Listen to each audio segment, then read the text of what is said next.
Hello guys, কেমন আছেন আপনারা সবাই?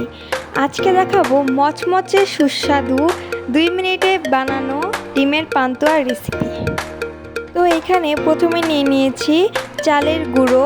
চালের গুঁড়োটির মধ্যে দিয়ে দিব মরিচের গুঁড়ো, হলুদের গুঁড়ো, লবণ, ধনিয়ার গুঁড়ো, জিরা গুঁড়ো, আদা বাটা, রসুন বাটা দিয়ে সমপরিমাণ পানি মিশিয়ে ভালো মতো ব্যাটারটিকে গুলিয়ে নিব। এখন এখানে ভেজে নিয়েছি একটি ডিমটিকে ভালো মতো ভেজে এখন চালের গুঁড়োর ব্যাটারটির মধ্যে ডিমটিকে চুবিয়ে আবার ভেজে নিব। এই প্রসেসটি 2 থেকে 3 বার করতে হবে।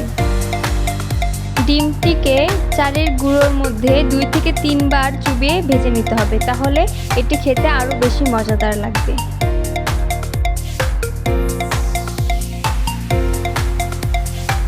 তো তাহলে রেডি হয়ে যাবে খুব সহজে বানানো এই ডিমের পান্তুয়াটি।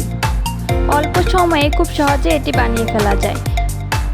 বিকেলে যখন কোনো কিছু খেতে ইচ্ছে করবে তখন কিন্তু খুব সহজে এটা বানিয়ে আপনারা খেতে পারবেন, এবং এটা খেতেও কিন্তু ভীষণ মজাদার।